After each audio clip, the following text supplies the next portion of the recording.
UCC પર આ પ્રદેશ પ્રમુખ ઈસુદાન ગઢવીનું નિવેદન સામે આવ્યું છે.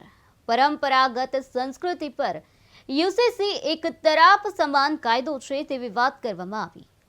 ઈસાઈ, શીખ, મુસ્લિમ માટે પણ યુસીસીનો કાયદો અડચણરૂપ છે.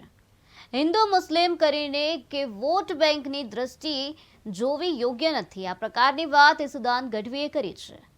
આ સાથે સંસ્કૃતિને બચાવવા માટે આમ આદમી પાર્ટી યુસીસીનો વિરોધ કરશે તેવી વાત પણ કરવામાં આવી છે. સિવિલ કોડમાં ઘણી બધી બાબતો એવી છે કે જેમાં પરંપરાગત જે સંસ્કૃતિ છે એના ઉપર તરાપ સમાન છે. તમે વિચાર કરો, આદિવાસી સમાજની સંસ્કૃતિ હોય, અમારા માલધારી સમાજની સંસ્કૃતિ હોય, આજે પણ અમારા માલધારી સમાજમાં 80% વિવાદ હોય, ઘરેલું ઝઘડા હોય, છૂટાછેડાના કેસ હોય, તો એ અમારા આગેવાનો સુલઝાવી લે છે. આદિવાસી સમાજમાં બહુપત્નીત્વ હોય, એમના પોતાના એક રિવાજો છે. આ બધું યુસીસી આવતા ખતમ થઈ જશે. એટલે યુનિફોર્મ સિવિલ કોડ એ ભાજપનું એક નર્યું નાટક છે.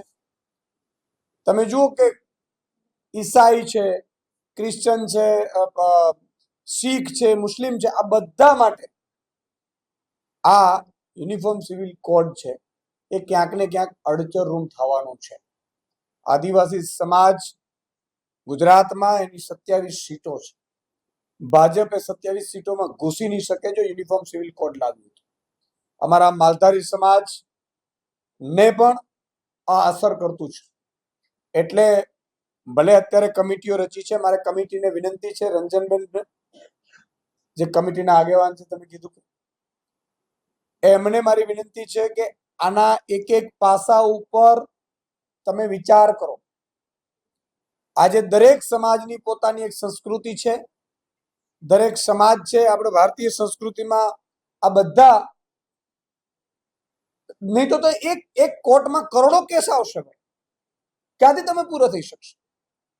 દરેક વસ્તુ છે એને માત્ર મતદાનની દ્રષ્ટિએ હિન્દુ મુસ્લિમ કરીને ના જોવાની હોય.